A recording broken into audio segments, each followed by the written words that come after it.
Yo, what's going on, everybody? This is another episode of the BeBall Jones podcast featuring my guy, the Peach Belt Conference Defensive Player of the Year, Nelson Haskins. What's up, man? What's going on, bro? You good? Yeah, man, I'm good, man, because we have another special guest today, man. So I'm gonna let you introduce our guest for today, man, for this interview. Today is a very, very special one to me because this guy happens to be one of my former teammates. And we still good friends. I still consider him a brother of mine.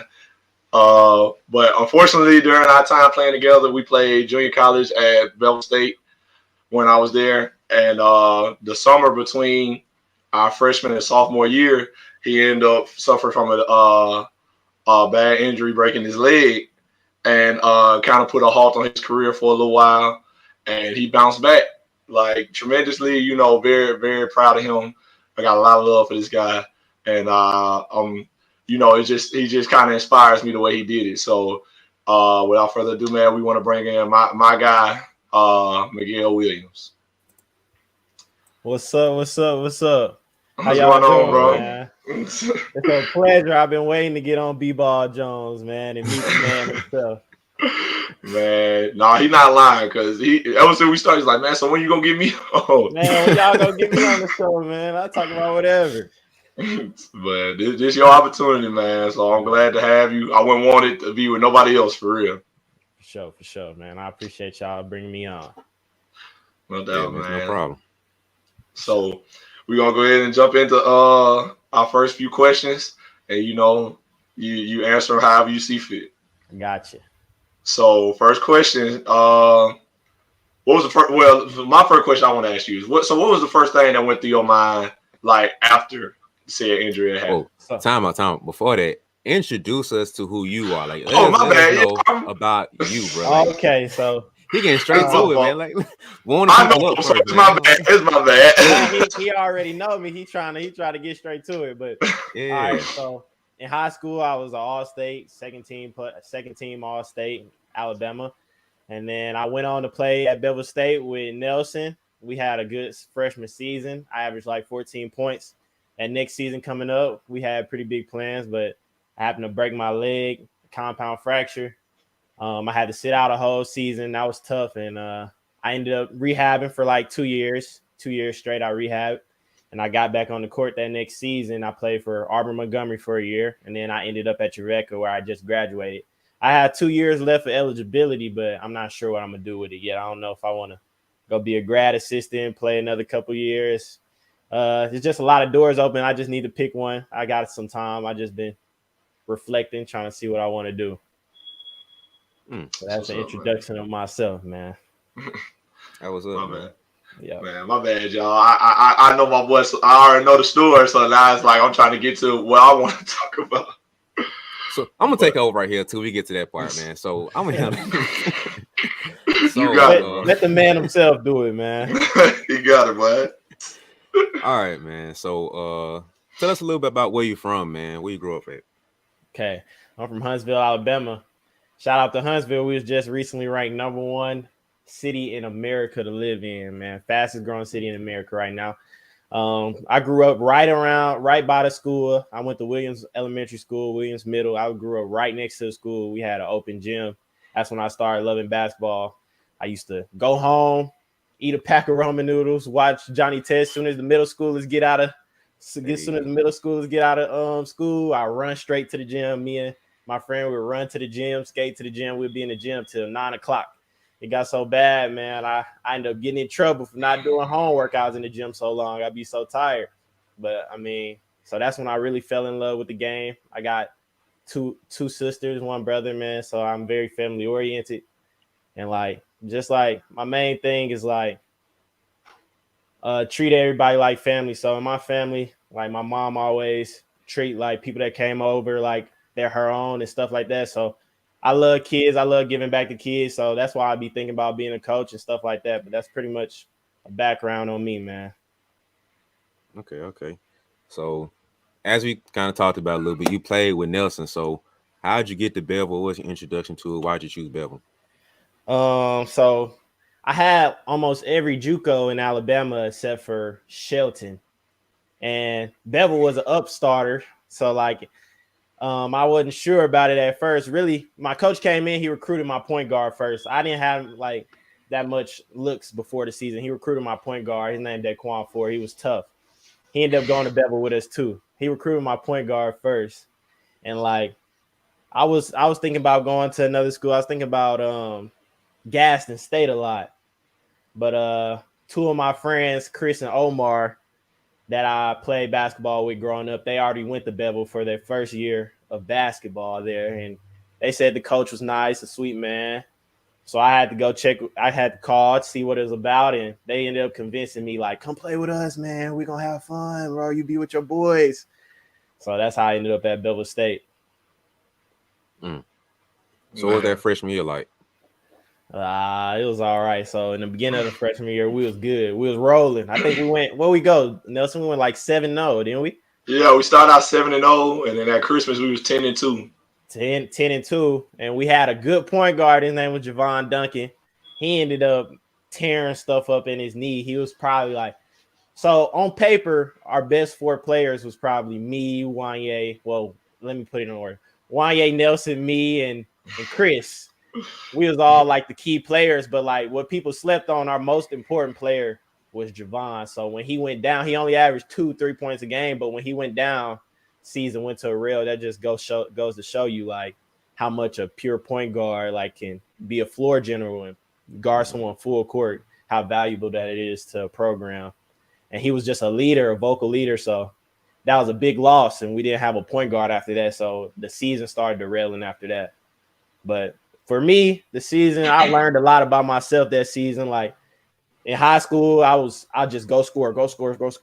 But the game sped up so much, and I had to realize I had other skilled players. Like when I got there, Nelson used to get mad at me, man. Dump it off. Yes. I had to learn how to drop it off. I had to learn how to kick out to my shooters. It's just like that's something I ain't really had to do in high school. So like in high school, I could do what I want. I could shoot what I want. I had to realize how to play for others, and that was a big thing I had to learn my freshman year at college. I think that was the biggest thing I learned in playing defense, like because I wasn't the best scorer on the team, so I had to bring a little more defense, which I ain't bring to the end of the season. But I learned a lot that season. That was probably the season I learned the most about basketball, rather than like the next season when I learned about myself and like how I am as a person and as a player, because I wasn't playing, watching the game. Okay. Man, and just to interject a little bit, that freshman year that me and Miguel played together, like I'm just gonna tell him, Miguel did not think I was gonna be good. Come on. Miguel did not think I was gonna be good. He was like, this dude goofy. He long and lanky. Let me tell you how Nelson pulled up to the first day of open run. He pulled up with some shorts that go to his ankles and a tank top, like tank top, you mad bro shirt on. Wanye used to wear Ninja Turtle tank tops and stuff. So I'm thinking, like, these boys some goofballs. I'm about to get off.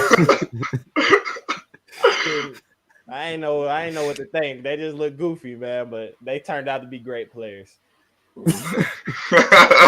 just but these boys some goofballs. These boys gotta be some goofballs. Man, I ain't think, to be real, when I first got there, I didn't know Wanye was like that neither. He just seemed like he was just so relaxed about everything, not really taking nothing serious. But then we started hooping. I was like, bro, it's fast. That was the first thing I said. Bro, it's fast, and still to this day, I ain't when he's shooting at his best, I ain't seen nobody with a clip like him. No, yeah. When he's on, I ain't seen nobody with a clip like him. Yeah, but he done seen us play a couple times. Like he came to a couple Belfort games. Like you seen him? Okay. Yeah. Oh, and then so you know what's up. Yeah, I remember one game it came to. I was like, that's one of the ones right there. What was special, man. Like, hey. Man, and what made us so good, like just in that time that we had together when Vaughn was still healthy. Vaughn, like we had guys that knew what they could do. Like Vaughn was a solid point guard. He knew what he could do. He knew he could guard. He knew he could facilitate, and he wasn't going to turn the ball over. Then you had Ware who knew how to score. Then you had Miguel who knew how to score, and then you had me and Chris. Me and Chris knew how to play defense, and get rebounds, and we was going to run the floor. And so when you got 5 guys that know their job and like do it well and okay with doing that job, you 9 times out of 10 you're gonna play good basketball, and that's all it really came down to. And I don't want to skip ahead, but that first year, I think overall them 2 years that we was at Bevel, we had the bottom recruiting class in the whole conference every year. Oh yeah, for sure. Every year, and I think the thing about it is like the mindset of JUCO players. It's almost like how they talk about G League players. When you're a JUCO player, you got like, I want to win the game. I want to be a team player, but at the same time, I got to get off. So The thing about our team, we had a bunch of guys that knew like, okay, this probably it for me. Let me do what I can to win the game. And I let these guys like a Nelson and a Wanye or Chris, Miguel, I let these guys do their thing, but I'm going to do whatever I can to win. I ain't here for me. And then like that just like push off over to the star players like, all right, man, let's do this, bro. We trying to win the game. Because once we started winning, that's when the school started coming in. So if you ain't winning games, I mean, you ain't going to get an opportunity anyway. So I think that's what the thing about it was. Even that second year when I was hurt, the thing about it, them boys was like, everybody knew their role. It was nobody like, except for, we ended up getting Latrell, except for Nelson and Latrell, nobody had any looks.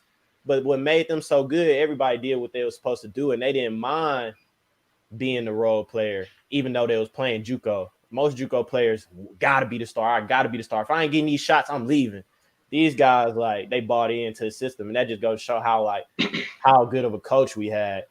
And I think that freshman year when Coach O was, I'm not Coach O, Jesus Christ, Coach Suits. Coach, go ahead. Coach Suits. He was a defensive minded coach, but he seen the players we had and he changed it. I think our offense was probably what you think our offense was more similar to a coach in the NBA today. I think our offense was similar to a Mike D'Antoni offense, 8 seconds or less. We were gonna run. We ran, made shot, we outlet, we go. If you ain't outlet and go, you out the game. If you ain't throw the ball up ahead, you out the game. And I think like just like him adjusting to the players we had, knowing that we had to beat defenses before they set up because we don't got the best players. I think that's what made us so good because we played so fast. And we didn't give up much in the paint. Like you had to shoot you had to be hitting threes to beat us. So I think like coach just had a good strategy. Oh yeah, and then I remember when I first got there, he was telling me Nelly, he called me with Nelly. He said, Nelly, if you don't get the rebound, you need to be the first one down the floor. I was like, yes, sir. So somebody get the rebound, but you know, I kind of like me being myself, like, you know, I ain't get the rebound, but I'm right there, like to make sure that somebody else got whoever did grab it. I'm kind of right there. Yeah. He was yelling at me. He's like, run! We run! I was like, okay, my bad. And then I kept doing it. And then, like, he started, like, just yelling at me. Like, he just kept yelling at me about run, like, sprint the floor. If you ain't get the ball, run. So then finally, I got mad. Like, somebody had shot. I remember, like, somebody had shot the ball on the other team in practice. And I just took off. Like, I ain't even try to go get the board. I just ran. I was like, because he keep yelling at me. I'm mad now, so I just took off. I ain't even try to go get the board. I think Chris ended up getting it. He gave it to Vaughn.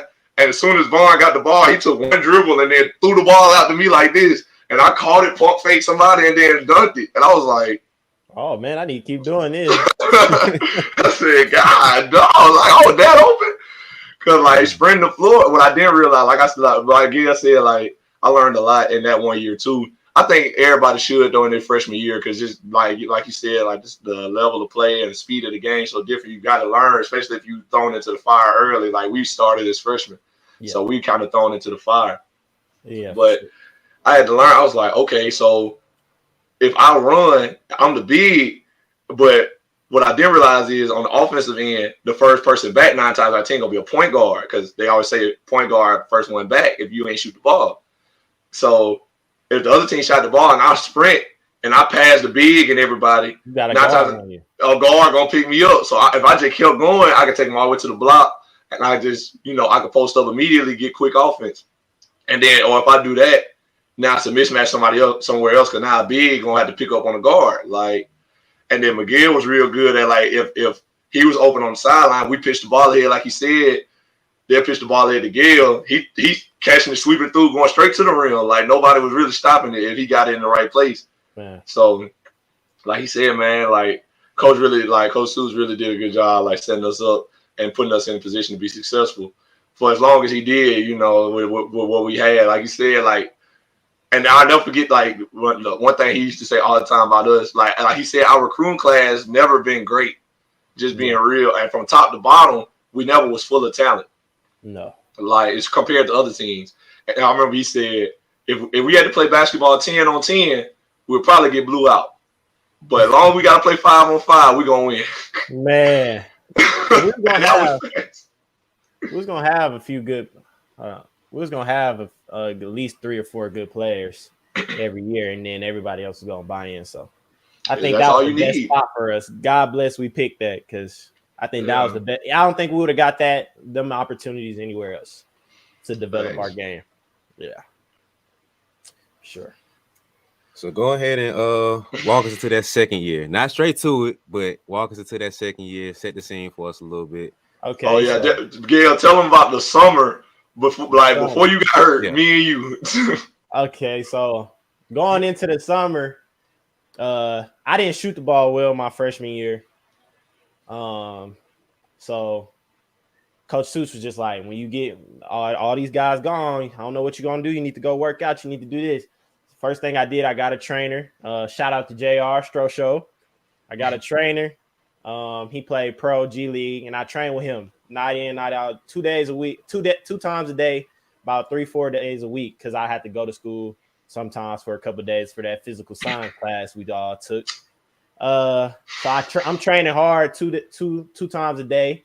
I'm becoming the best. That's probably the best player I ever been. Like, skill wise, that's probably the best basketball level I was ready to play at going into that sophomore year.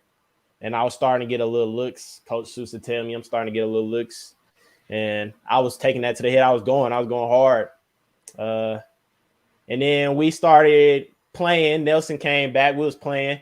Nelson come back. I'm shooting the cover off the ball. Nelson like, oh, where'd this come from, man? We playing 2-on-2 every day. Me and Nelson on the same team. We killing. I'm throwing lobs to Nelson. Nelson set me screens, bounce pass. I'm learning how to pass the ball. I'm learning how to shoot the ball. So we excited. Then everybody come in. We get a new player. His name Latrell. He played at Wallace before, but he never played. He was a red shirt. He come out. He killer. He tough. He tough too. We got some young guys. We got a 6'8" kid. We got Nelson. We got another 6'8" kid. So we got 3 6'8s. We got a kid from Bessemer. He was an honorable mention All-State athletic. He tough. So we got Javon coming back. So we thinking we're this the year we gonna do something. We're gonna do something. So we start scrimmaging or whatever. We excited. We go play the game. We ready for the next day. We had a summer showcase in front of hundreds of college coaches. So we all excited. We can't even sleep. Hundreds of college coaches there, man. So we get to Wallace State. We all excited. We shooting in the other gym. We finally get the plan. It start off well. I hit my first shot. Nelson first played a game. Nelson get a dunk. I hit my first shot. We had a kid who was deaf, but he could hoop. Woody hooping. Woody get a little layup. We turned. Yeah. Coach sub us out, sub them back in the second group in. They sub the second group in. The second group get the hooping. Boom. They hooping. Bam, bam. We playing a ranked team in Georgia. Bam, bam. We beating them. Coach sub us back in. We go down. We miss a shot. We come back down. I'm communicating on defense because this year I'm trying to be a vocal defensive leader. I'm trying to change my game. I think that was going to give me – and his school was there. So you know how kids get when school's there. They get the, hey, I got him. Help. I'm talking cash. I close out. He shoots it over. I see the rebound go long, but I don't teach this, but I guess his coach taught this. He's like, he chased his rebound. While I was turning, he didn't mean to do it. he chased his rebound while I was turning. He ran like, let me go back a little bit. So I already had stress fractures in my shin. So let's put that there. So a whole freshman year, I'm playing with fractured shins. So he shoots it. I close out. He thinks his ball coming back, but the ball goes long. So I turn to get the ball long. He turns to chase his rebound. He runs right through my leg. Like, I hear a big foul. And I'm like, dang, somebody dropped the table or something outside. I'm like, dang, that sounds like somebody dropped the table. I don't feel it yet. Then I try to get up, and something like, man, sit your ass back down. So I sit down. I open my eyes. I look down. I say, "Oh, you know what I said? Oh." At this point, it don't even hurt. But like at the same time, I'm so mad because like I feel like the work I put in that whole summer, like just like in a snap of my leg, a snap of the finger, all that's like gone. And I'm in front of all these college coaches. So 100 of college coaches like know, like, oh, this boy didn't broke his leg. And like, so once it happened, like I'm just mad. Like it's more so like I'm not even crying because it hurts. I'm crying because like I'm so mad because I know it was right there. Like the dream of like playing D1 basketball or Division II basketball was right there in front of me, and I was playing good, and it was right there. Those guys was nice on that Georgia team. They came and put like a shirt or a towel over my face so I didn't look at my leg. And Coach Seuss came up there and he was telling me like, "Oh, it's gonna be all right, man." They asked Coach Seuss like, "Oh, this is urgent. Where we gonna take him to the hospital? You want him to take him to Coleman Hospital, or where you want to take him?" And he was like, "Well, if he was my son, I'll take him to Andrews. If you know anything about sports, Andrews is the number one sports doctors in the world. Like they got the number one doctors. So God bless Coach Seuss, because ain't no telling where I'd be if he didn't refer me to them. Because when I got there, Andrew's surgeons was all messed. So they rushed me to the hospital. I called my grandma. I'm like, "Grandma, oh, I broke my leg. She like, what boy? So I'm on the phone. My mama didn't pull up to the hospital. Everybody pull up to the hospital. Andrew's doctors are like full right now. Like they can't do no surgeries.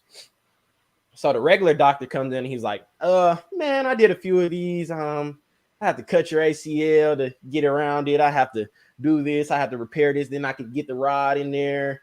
You might bleed out. You might die. That's not a likely shit. I'm like, bro, I will wait on somebody from Andrews. You just watch out, man. Oh my God. You just watch out. I'll wait on a professional to do this. So they have to force it back in place before they do the surgery, and they cast it up to set your leg. That's what they call it. So I sit 24 more hours with like a broken leg, and my leg just set just to wait on this man to be able to do my surgery. He comes in there, tall guy, comes in there. "Oh man, that's crazy. I did 100 of these. I did this on. This happens to Alabama players. So he works for Alabama. He used to work for Alabama.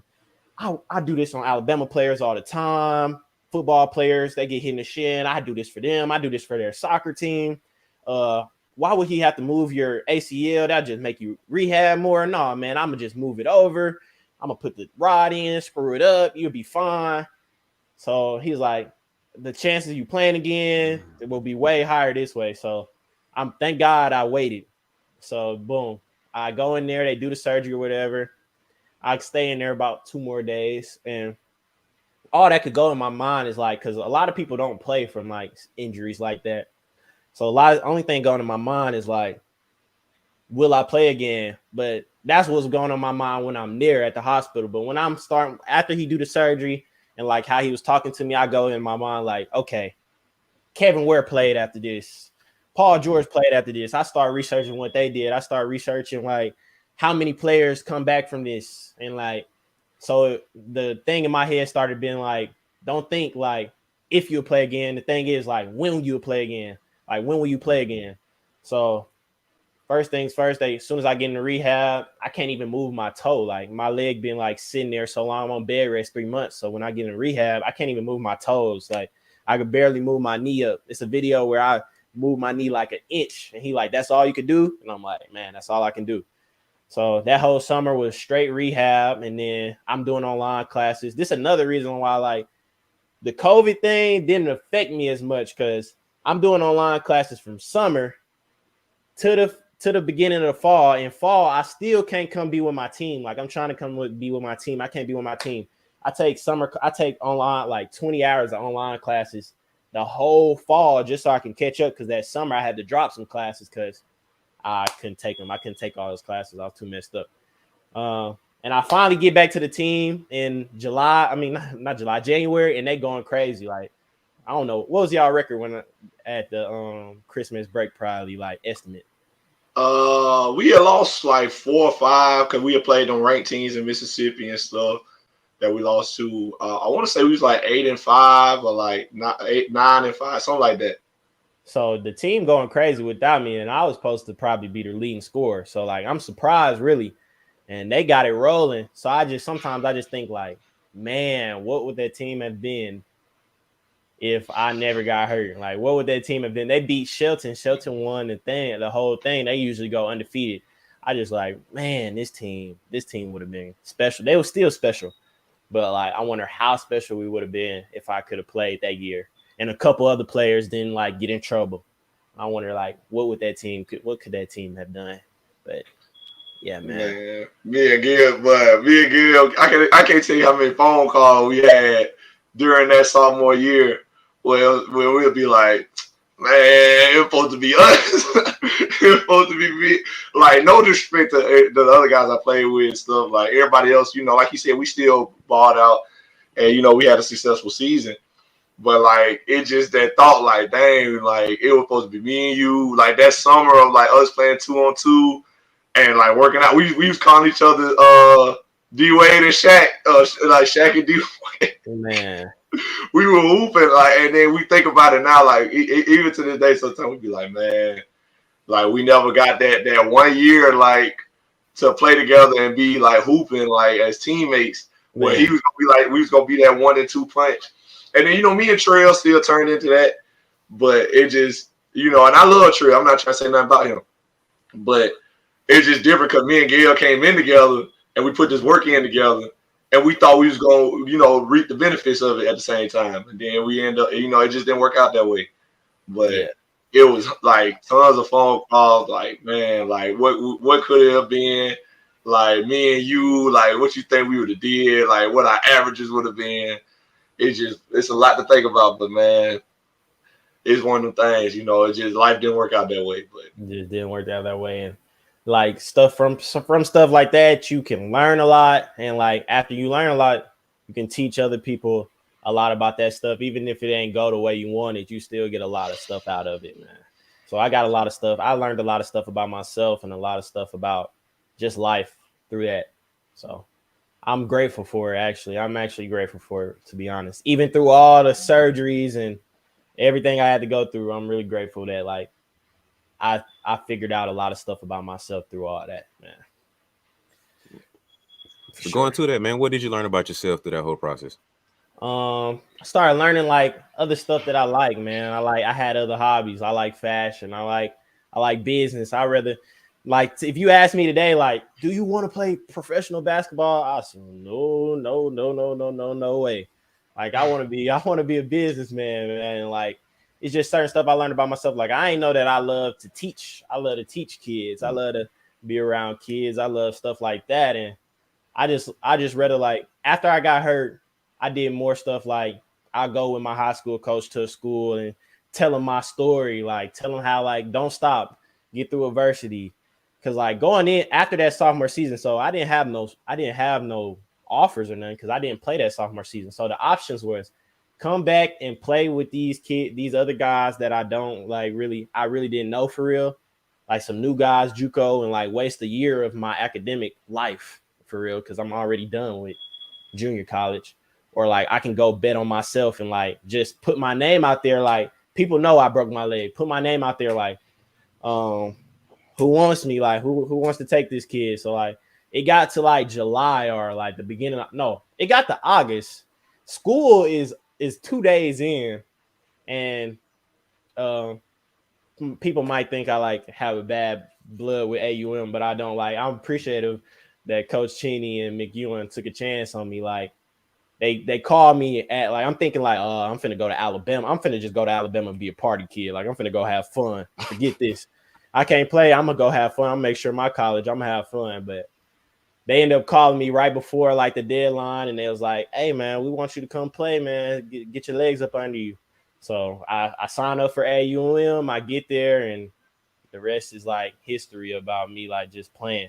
But like, yeah, I learned a lot about myself, and like I learned a lot that I can teach other kids. Like, don't stop. If you get hurt, it's not the end of the world. And I didn't.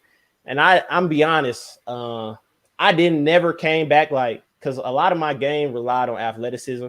I think I came back a smarter player and a little more skilled player, but at the same time, I have never been like the same athlete as I was. But I try to tell people when they ask about that, or if someone get hurt and they ask me what I did, I tell them like, my story may be different from yours. Like, my story is like, I got hurt and I kept having like problems in my shins, but I was just good enough to like, I could still play on that level, but I haven't been like as great of a player, but I can still play on that level just because like I hoop, like, feel me? And I just tell people like, that's not the case for everybody. A lot of times people get hurt and they'll come back stronger, better than they was before they got hurt. Like, it's plenty of stories like that. So don't think that like you get hurt and like it's just the end of the world, because you can get hurt and you might have been a star player, but now you could be a star in a role. Like, this year, my role was I had to guard the best player. Like, this is crazy. I used to go from being the person that shoot all the balls and guard the worst player to like, okay, I'm not this player no more. Now, what can I be? Actually, Nelson taught me this. How could I be a star in this role? So now my role was to guard the best guard and make sure he doesn't get off. And I actually ended up enjoying that role this year and stuff like that this year and last year. So that's my new role. But I'm telling people, like, it's not over. Like, you can still be a star. It just might not be in how you want to be, but you might still be that star after you get hurt. But if you're not that star, it's still a ways you could be a star. You could be a star in a different role. Like, you could be a star in playing defense. If you don't play no more, you could be a star as an assistant, a grad assistant. You feel me? You could be a star in something new you do. You might do a new venture. You might become, who knows? You might be the best actor in the world. And you ain't even know you like acting, but you sitting on your butt so long, like figuring out other stuff you like because you can't play no more. Who knows? Now you're a star in this role. Like, this is something else you could do. So I think the main thing is, if you hurt and you can't do nothing, figure out some other stuff that you like to do. And if you are going to play again, figure out, just in case you're not that guy no more, which you probably won't be coming right off, figure out some stuff you can do to like still be able to play on that level and be a guy that coaches like can see. Like, you can advertise yourself. Like, if I advertise myself to a coach, I tell them, okay, I'm willing to guard the best player, and I can give you a 6 to 8 on a nightly basis. And like, if I'm getting touches, I can still go off on some nights. I can still go for 18, 20 on some nights if I'm getting some touches and I'm having a good night. But I can tell you, I'm a guard the best player, and I'll go get you 6 to 8. You feel me? If I'm having a good game, I'll go get you 6 to 8, and I'll guard the best player every night. That's still like something that coaches want. And they don't want them egos. Like, a lot of times, them best players come with egos.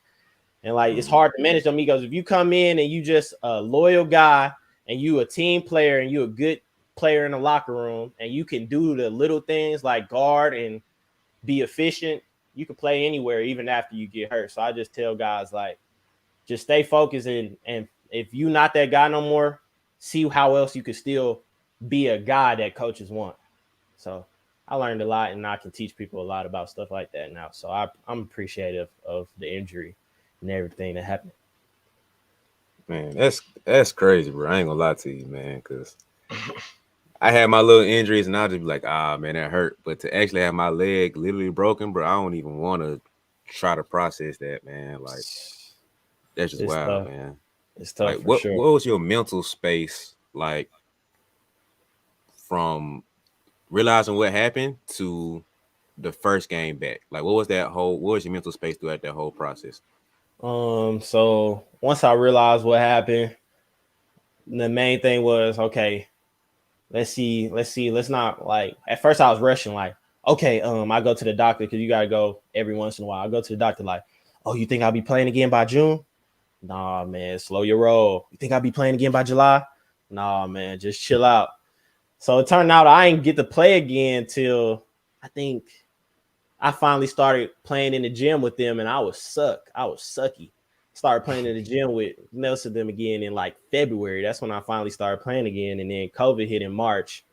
So one thing about COVID, it gave me a lot of time to like, okay, let me lock in and let me really rehab. Let me ramp this rehab stuff up. Now that I'm running and moving around, let me ramp this up. So I go across the street where it all started, and I start running they got a football field out there. I'm running on the football field. I'm doing plyometrics. I'm doing everything. The gym closed because it's COVID, so I'm shooting outside on the double rims. So I'm just getting back to being at least able to play, because I know if the opportunity comes, I got to take it. Even if I'm not that player, I can't go back to JUCO and because first thing for me is academics, especially after I broke my leg. Like the little pro hoop dreams, I was off it.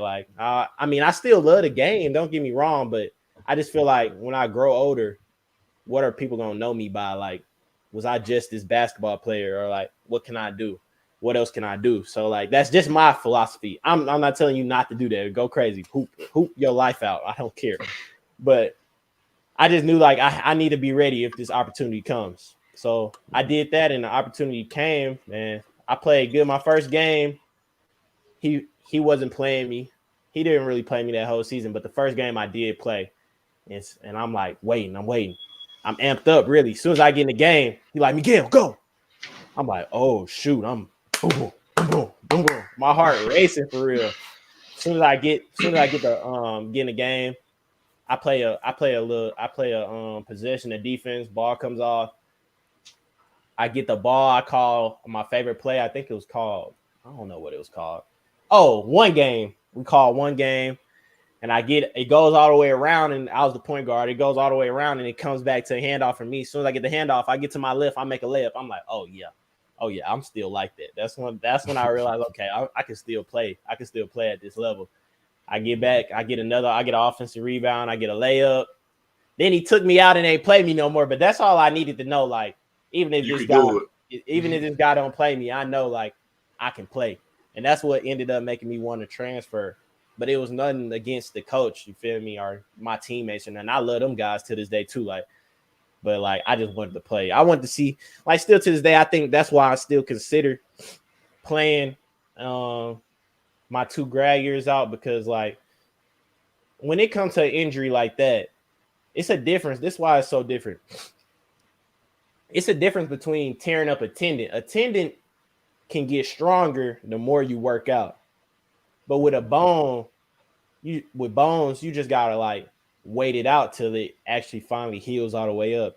And I feel like this year I had a little trouble, but this the first time in 2-3 months where I haven't felt like my shin hurting at all. So that's the only reason I still consider okay, let me play a year.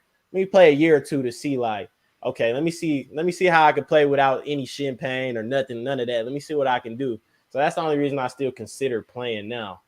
But that's about it. I just want to see how good I can be without it hurting. Same way I played my freshman year. I want to see how good I can play right now on the D2 level without my shins hurting or anything, any injuries. So I think that's the only reason I might play next year, just so I can finish out it's no regrets. I knew what I could do. So that's probably the reason I'll play next year. Man. I can't tell you Gail. I cannot tell you how happy it would make me to see you just be hooping. Of course, you go on and do other stuff. I'm gonna be happy for you, whatever you decide to do, as long as you happy, of course. Yeah. But just to see you hoop again, if I just see some highlights of you getting off and just you know what I'm saying, anything, I'll just be so happy. I might cry. Man, I just remember. But You know, with that shin hurt, and I couldn't do my patented Euro step no more, man. oh, what the Oh the, my, the Miguel Williams Euro boy? They used to uh, what? hey, only person better is Manu Ginobili. Only person better. I No, guarantee you. like me, I don't know if you remember, but that Miguel Williams Euro step used to kill Alabama JUCO. He used to catch the ball in transition, sweep through, and he would go finish with either hand. And like guys was not stopping it. Like Man, it was great. We used to talk about all the time, like, boy, Miguel gonna come through the lane, do that Euro step, and they gonna go in, go my little count the 2 plays. man. $10. But $10, I'll teach you. 10. $10, I'll teach you. I'm giving out secrets since I might be done playing. $10, I'll teach you. but charging for the game, that's crazy. Man, ain't nothing Man. free. Ain't nothing free out here. Nothing. Nothing in this world free, man. But man, so a question that I did want to ask you, like just to see where your head was at and what you think you could have did. I want you to predict what your averages would have been your sophomore year if you could have played. Like if you played the whole season, what do you think your averages would have been? Because like you said, you said you averaged 14 freshman year, right? Yeah. So what do you think you would have averaged your sophomore year if you'd have played? Oh, so with Latrell, I think I would have averaged like 18 or 19, probably like 5 rebounds, 3 assists. 3 assists. And I think his average would have went down a little bit because I would have been taking some of them shots. But I think we would have both made like first team or something crazy. I think we would have had a crazy. I would think we would have had a crazy season. I don't think we would have lost that many games. I don't think anybody would have beat that team. No key. I don't think we'd have lost a conference game except for maybe Shelton. I think Shelton would have beat us. They might have would have beat us once or they might have would have beat us once or they might have would have beat us 2 times, but they was gonna have to see us in the championship game. Oh, facts. For sure they were going to see us. Sure. Like, no way. Because when we beat CVCC in that first game, I'll never forget because that was the first playoff game. I don't tell people this often because I don't want them to know that I haven't won that much in my career. But that game at CVCC was the first playoff game I had ever won in my life. Because all through high school, I never made the playoffs, like the high school playoffs, till my senior year. And my senior year, we lost in the first round to the team that would end up winning the state championship in 5A, and that was Sylacauga. So all 4 of my years of high school was spent trying to get to the playoffs just to get bounced in the first round by the team that was going to win it all. So I don't know, if we wouldn't have got matched up with them, I don't know how many games we'd have won, but that's just, the luck of the draw, I guess. For sure. But then, our freshman year, we didn't make the playoffs after we had them L ski at the end of the year. After we lost, I think we got to that playoff game. We was burnt out. No, yeah, I was. I was burnt I out. remember. I can't lie. I was burnt remember. out. But now going back, I wish I wasn't burnt out. I wish I would have took all them games like serious because I did not know what was gonna happen next. But man, we talked about this on a episode that's probably gonna come out before your episode whenever this airs. But that's crazy. We had talked about this before, where like my coach, my first year here, taught me that like you can't just coast through this because you never know like what's gonna happen or when it's gonna be over. You never and like know. And his thing was like it was during COVID, how had the COVID situation messed up our season, my first year here. And like his phrase to me used to always be like, everything is not okay. Like, and that been sticking with me ever since. Like I be hooping, I be playing, I be like, everything is not okay. Like with because we as hoopers or athletes in general, a lot of times when we doing what we think we ought to be doing, we'll get comfortable, like, oh, I'm doing this, I'm doing that, I'm doing my job, I'm doing the things they asking me to do. But then you kind of get comfortable, might not work as hard, or might take games for granted, like, oh, we lost this game, but it don't really matter, this and this and this. Like, no, bro, all of it matter because everything is not okay. This junk could be gone, and you're gonna look back on it like, dang.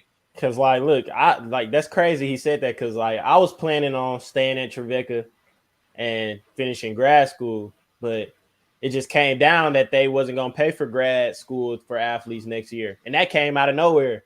So like, you never know what was gonna happen in like a school. You never know what the higher ups got going. You never know what God got for you. You never know if you're gonna get hurt. You never know if they're gonna cut something. You never know if your coach gonna leave. He might get a better opportunity. He might get fired. You never know. So like you said, everything's not okay. So like, make sure you just take everything as it is and go really hard with anything you do, because you never know when it's over, man. And you never get them moments back. Time ticks. I remember one time, like, this was when I was little. Pastor say, like, take every moment like it's your last, because think about it. Say, as soon as you come out the womb, you're dying righteously. As soon as you come out the womb, your time ticking. You might be growing up, you might be getting healthier, but really your time ticking. As soon as you come out, you're dying. So take every second like it's your last, man, because you never know when your last one gonna be. Man. But oh boy. So I was gonna ask, you got kind of already answered this, but I was gonna ask, like, do you think you'll ever be better than you were before your injury? Or if you put your mind to it, let me say this: since if you put your mind to it, you think you can get better than sophomore season or going into sophomore season, Miguel? I think how I'm feeling right now with not hurting. If I put my all into it, which I will if I decide to play. If I put my all into it, I think I'll be a better player than I was back then, for sure. Man. Like I said, but I love to see it, man. I wish if I had the power, I'd get you up here just to see it with my own eyes. But man, you know what's up, man. Man, the powers that be, they don't give me that authority around here. Yeah, it's tough. It's tough, right? Who wants to take somebody that then broke legs and stuff, man? I don't blame them. It's scary. It's their job, man. Yeah, it's a business at the end of the day. It's a business at the end of the day, so I respect it regardless. Yeah, that's the weird thing about broken bones, though, man. I've heard that once it comes back, once it finally heals and grows back, it grows back stronger than it was before. So like the odds of it breaking again are a lot slimmer. So yeah, I don't know. It just depends on if you balling out, man. They want to take that gamble. I don't think it's a gamble about your health. It might be more of a gamble of your game. So yeah, I don't know. It's more so like through it all, I ain't played that much since then. So it's not so much. It's not more so like it's not enough film and enough stats on me to like take a chance on a guy that got hurt and don't got that much film on that level or got that many. I mean, I got film from last year, but like got that many stats. I played a role last year, so like it's just hard to take a chance on something like that. And it ain't nothing wrong with that. That ain't like a knock to my game, and that ain't a knock to the coach. It's like it's just how the cards played out. So I know I already know what it is. That's why I don't get angry if no one like hit me up or if no one like, well, people hit me up, but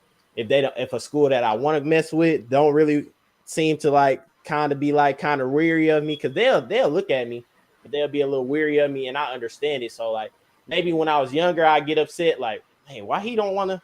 They ain't win nothing, but you feel me? Nowadays, I realize like now that I grew older and I'm more mature, I know like what's at risk when they taking kids and what's at risk when like they bringing in players to their system and like how this kid might fit, how you gonna be a cog in the system. I understand like they got to be weary of it. So I ain't surprised, and I don't blame him, because if I was a coach, I'd be weary too.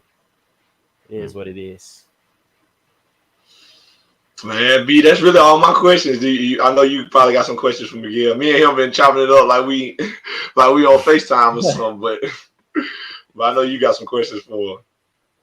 Yeah, man. Who was around that was supporting you during that time? Because injuries can get really weird for athletes, because it's more than just health that you worried about. It's really about your whole life as a hooper. So like, who was around supporting you, keeping you straight during that time? My family, really. My family was there in the beginning phase, and then like that was probably the most depressing phase. I had a girlfriend at the time. She was around a lot during the beginning phase, and then like when I still couldn't do something, I had to stay at home, and all my friends was like working or at school. It hit the weekend, I'd be pretty lonely, but when it hit the weekend, they'll all pull up to my house because they know I'd be lonely. They'll play the game with me. That's when I learned how to play Storm. I'd be killing Nelson and Storm. Hey, we ain't gonna get into that. But that's like they'll pull up. So my friends and my family really they'll pull up, and my teammates they'll call me all. They used to call me all the time. And Coach Suits tell me like, "How you recovering, man? You might be playing." Like we knew I wouldn't, but how you recovering? You might be playing by the playoffs. But really, them like my friends pulling up, playing the game with me, take me to the gym. I get to watch them play, joke around. So like really like just them keeping like my mind off the fact that I ain't playing basketball is what really got me through that. That's good, man. Yeah, man. So these are my last two questions, bro. All right.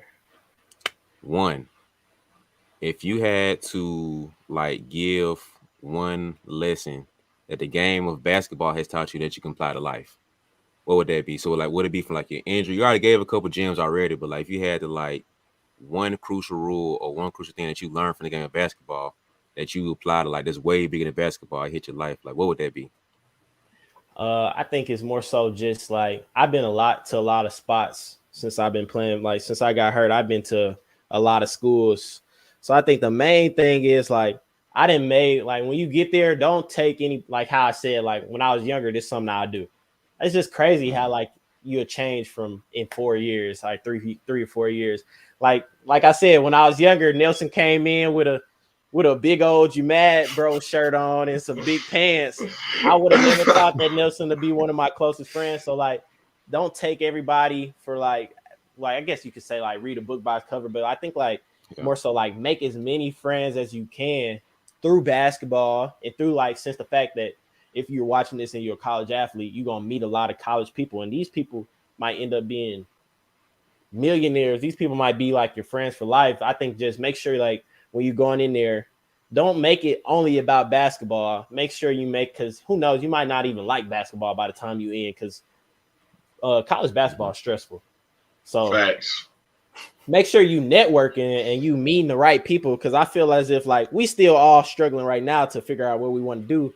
But I feel like the certain people that I met, I feel like that sooner or later, all of us or most of us will be in a position to where we can help each other get to the next level or we can learn something from each other. You just got to make sure you network and make sure you make a lot of relationships.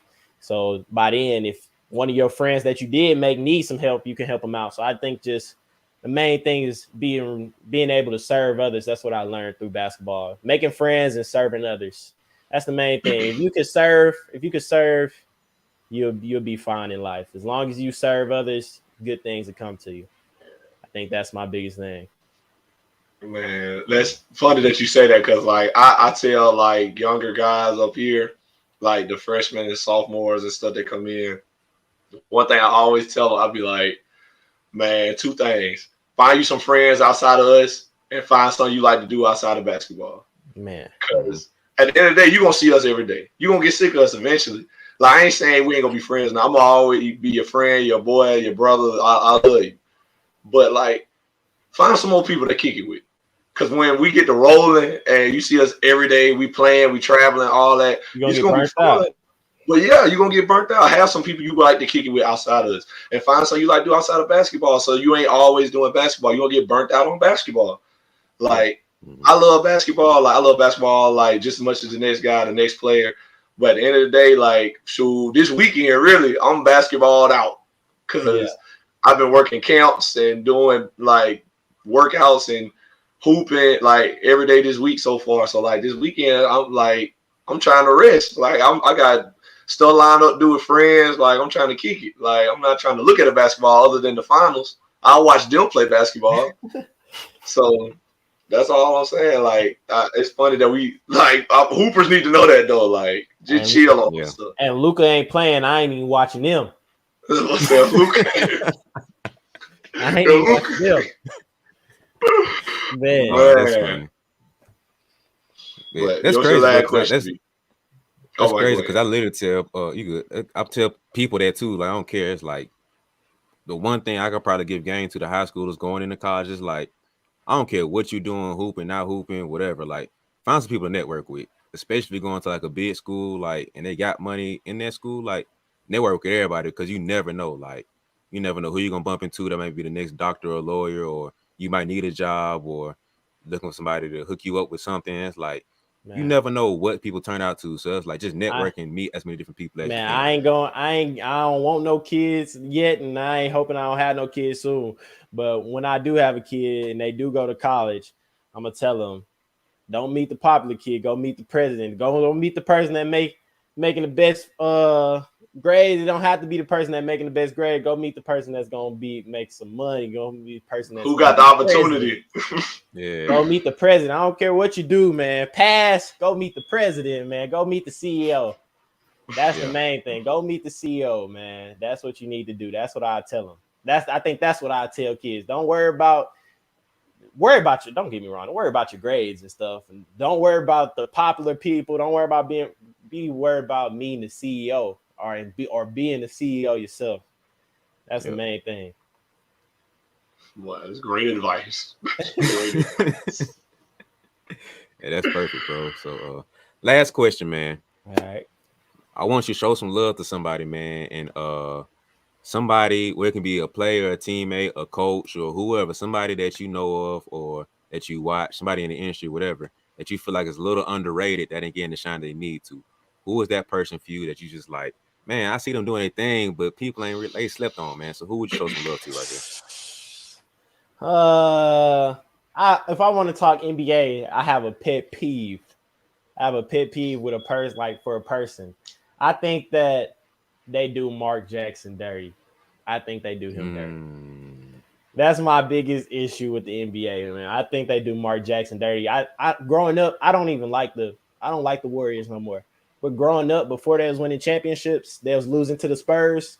That was my favorite team. Curry was my favorite player before like people started getting on that wagon, man. And I just feel like Mark Jackson, he orchestrated, he architected that team.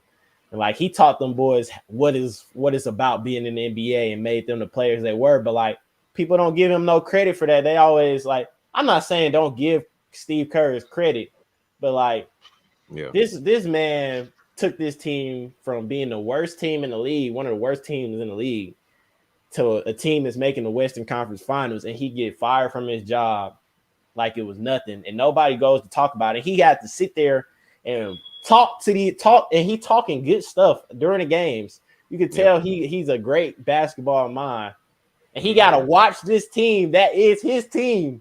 It's literally his team go win championships, and he got to commentate the games. I'd be feeling terrible for him. So I feel like that's a person in the industry that I just feel horrible for. That's what. I feel you because, like, I know you deep down. I know he's sick. He's so sick. Oh yeah, I know he's sick. I remember when they won their first championship. The year after he got fired, they won that first championship. And Drake, after they won that last game, Draymond came up to him on the sideline and dapped him up and hugged him and everything. And he had tears in his eyes. And he was like, you know, it's just when you work with a group of people and, you know, you see them succeed with the stuff they work so hard on, this and this and this. He talking all good stuff about them. Like, I felt bad for him that day. I can't lie. Man, if I was him, I'd be on there with all due respect. This is my team. Talking of cash money. Man, I told him that. They better mail me my ring. Man, I would have had to get a ring. But that's funny. Is there anything else you want to throw in there, V? Man, that Mark Jackson conversation go a whole different direction, so I'm good, bro. Like that's it for me, man. Man, but I guess that'll do it for the BeBall Jones podcast, man. We appreciate y'all for listening. We want to thank you again, Miguel, for coming on, man. This means a lot to us, both of us. Appreciate it, man. Appreciate it anytime, man. Y'all can call me anytime. Man, if we don't want to talk basketball like Luka Doncic, we know who to call. Quick. But man, y'all be sure to follow Miguel on IG, man. Tell them know what your IG is. At Miguel Williams. It should be in the bottom left. Yeah, see, there we go, man. Y'all be sure to follow my boy on Instagram and show him some love, man. You can follow the whole timeline that we've been talking about on his IG. For sure. But y'all go show him some love for us, and let them know that you watched the podcast and you heard his story and all that. Yeah. But that does it for another episode of the BeBall Jones podcast, man. Be sure to follow Brian on all social media at BeBall Jones. That's BeBall Jones on Instagram, Facebook, Twitter, and TikTok. You know, you got videos up there now, so y'all be sure to go check those out and like and follow them for us. Be sure to follow me on IG at Nelson.Haskin and NellyH34 on Twitter. And you can just find my name on Facebook, and we like to keep the conversation going over there too. And and also the podcast TikTok. Be sure to follow the podcast on TikTok. Got a couple good videos on there now. Like that up for us and follow us over there. And that's it, man. I hope y'all enjoyed this interview and this talk. Be sure to like, follow, and subscribe. And check us out next week for another most likely another interview. So we trying to keep these rolling. But thank y'all for listening, and without further ado, man, we out. We out.